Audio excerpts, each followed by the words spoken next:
Welcome back, everyone, to another exciting installment of Previews and Predictions, the International Break Edition. And this week, I'll be giving away 3 more FIFA 19, so everyone be ready to go with a 0-0 scoreline, since that's what's been the score for the last 3 weeks, which is shocking. Anyway, first up is the USA versus Colombia, which, yes, I know it's just a meaningless friendly, but it's not meaningless to me because I see it as another game to get our younger players some valuable experience both individually and collectively as a group. So you can imagine my disappointment when some of our brightest young players like Christian Pulisic, Weston McKennie, and Tyler Adams are all going to miss out due to injury. And my disappointment that veterans like Michael Bradley and Brad Guzan are being called in because we know what they can do, okay? We don't need to see them anymore. We need new leaders and personalities to emerge, not older guys who had their turn and are trying to hold on to something that they'll never be again. And is that too harsh? You're damn right it's harsh. And I went through it, and it was heartbreaking for me personally, but that's sports. Out with the old, in with the new. However, some of Colombia's biggest stars aren't exactly coming into the game in the best of form. Falcao's Monaco is in the relegation zone in Ligue 1. James Rodriguez is fed up over his playing time at Bayern Munich, who, as a team, aren't doing so well themselves, while David Ospina has conceded 9 goals in just 4 games over at Napoli, so this could be something for the U.S. to take advantage of. And I hope that they will, since the U.S. have only beaten Colombia 3 times in their 19 meetings overall. So my prediction, well, my heart says the U.S. is going to win 2-1. But my head says Colombia is going to win 2-1. But I always go with my heart, so come on, boys! And next up, it's Poland versus Italy. And this is an interesting one because since Roberto Mancini earned a debut win as the manager of his country, which was a 2-1 result over Saudi Arabia back in May, Italy have drawn 3 and lost 2 of their following 5. Also, they've kept only 1 clean sheet, something that they're known for, the Catenaccio, in the past year. 1 year, 1 shutout. So it feels like a case of new manager, same old problems, which honestly, it's sad to see them really struggle to figure out what is going wrong since Italy are one of the sport's more successful nations. So if we're looking at this unemotionally, it could be something Poland can take advantage of because not only do they have Robert Lewandowski, who is so great at scoring goals, they also have Krzysztof Piątek, who is the hottest striker in Europe right now with 4 Coppa Italia goals in 1 game and 9 goals in 7 Serie A games. And in fact, he's scored in every single Genoa game this season, which is nuts. Now, that doesn't guarantee that this form will translate over to his national team, but he will be facing players that he's seen on a weekly basis in Serie A, so I'm feeling pretty good about him bagging a goal or 2, so I got the Poles winning this 2-1. And up next is a special 2-for-1er. Is oneer a word?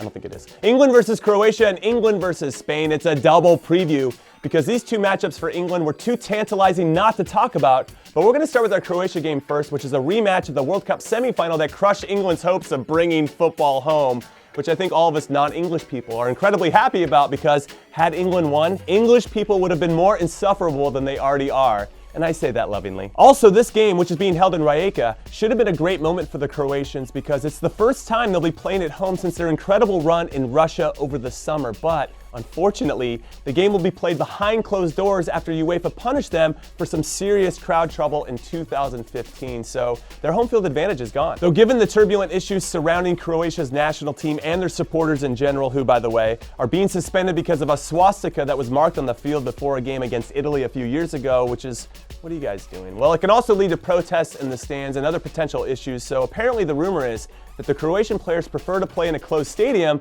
so they don't have any of this crap to worry about. They can just play. In fact, they've played in 4 closed-door matches since 2015 and haven't lost any of them, so I'd like them to do the business again against England, especially since they'll be looking to totally redeem themselves after getting embarrassed 6-0 by Spain in the last international break. And speaking of Spain, England get to take them on again after losing to them at Wembley last month, which, say what you want about the UEFA Nations League and how the players need rest more than they need more minutes on the field, which they definitely do. They need more rest. But it is cool to see England play Spain in meaningful games in back-to-back international breaks. However, it does seem as though Spain is benefiting from these games the most, especially given their form, whereas England and Croatia both look a bit tired. And maybe that's because they have a new permanent boss in Luis Enrique, who has a real vision for how he wants his team to play, which has been more direct and less passing for passing's sake, which was so frustrating to watch during the World Cup when Spain would connect 3,000 passes a game but only get 2 shots on goal. Now, with this said, heading into this break, Spanish clubs haven't been exactly at their best. Barcelona look a little shaky at the moment and Real Madrid can't score.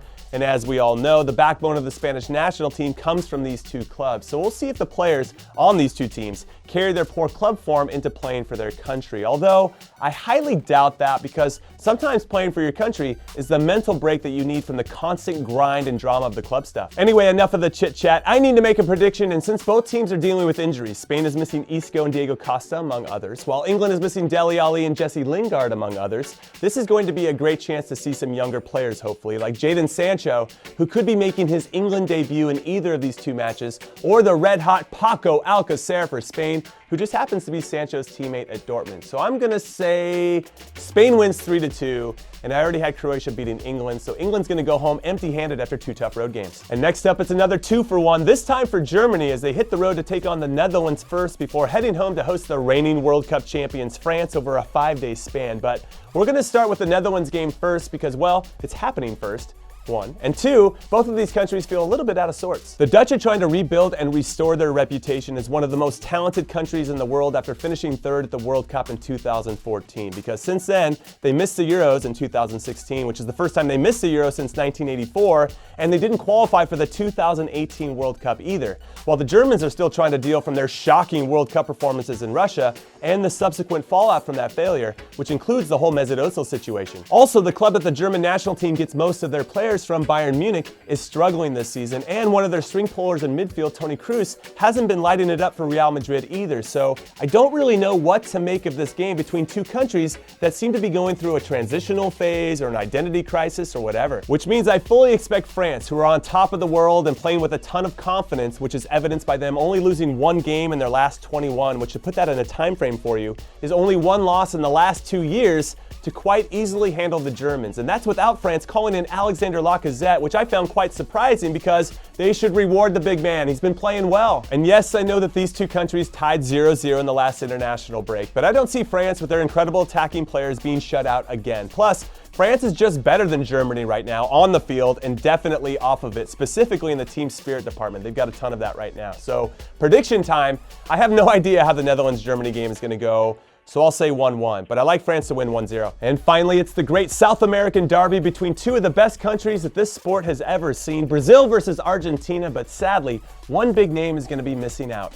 That's right, you guessed it, Fernandinho! And also Leo Messi, he's going to be missing too, due to being retired or maybe just tired of playing for his national team. I'm not really sure which. But either way, he's been sitting out games until his teammates like Gonzalo Higuain gets their shit together, because he's done with these teammates like Gonzalo Higuain, tarnishing his legacy because they can't score in a big final. However, with Messi's absence, it could be a blessing in disguise, because at some point, Argentina is going to have to move on without him. So why not use these games to figure out who that's going to be, like Paulo Dybala and Mauro Icardi, who should partner together in this game, which will be very fun to see. As will the performance of Neymar, who has been very impressive since his snub for the FIFA Best Award, scoring 6 goals in 3 games since that announcement and assisting on a handful of others, which also includes him easing up a bit on the showboating, which, if you can remember, is when Ronaldo started being taken seriously, when he stopped all of the theatrics that were involved and just focused on being the best player on the field in every game that he played in. Anyway, given that this is a friendly and some big names are missing on both sides, I don't think this will have the normal spunk that it would have if it was a World Cup qualifier per se, but there's still a lot on the line because